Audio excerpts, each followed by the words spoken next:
अस्सलाम वालेकुम फ्रेंड्स, आज का टॉपिक है हाउ टू ड्रिंक एलोवेरा। आप जानते होंगे कि एलोवेरा में vitamin B, C and folic acid मौजूद होता है। चूँकि एलोवेरा का कुदरती जायका कड़वा होता है, इसलिए आप इसे आसानी से निगल नहीं सकते। यहाँ मैं आपको चंद टिप्स दूँगी जो आपके लिए यकीनन फ़ायदेमंद साबित होंगे। सबसे पहले आप एलोवेरा को छोटे छोटे टुकड़ों में तकसीम कर लें। अब इन टुकड़ों को अपना पसंदीदा फलों के साथ ब्लेंड कर लें, जो कि यकीनन मीठा होगा। इसके अलावा आप इसे पुदीना के पत्तों के साथ ग्राइंड कर सकते हैं। मज़ीद इसमें आप शहद और नींबू का इस्तेमाल कर सकते हैं। चूँकि एलोवेरा में 90% पानी मौजूद होता है, लिहाजा जिस्म में ये पानी की कमी को पूरा करने में मदद देता है। एलोवेरा का जूस जिगर के लिए बेहद फ़ायदेमंद है। इसमें मौजूद मरकबात आपके पेट में तेज़ाबियत को कंट्रोल करती है। ये ख़ास तौर पर उन अफराद के लिए फ़ायदेमंद है जिनको दिल की जलन का मसला है।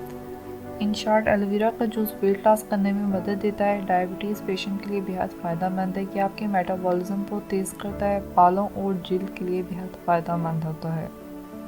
Thanks for watching. Please like and subscribe.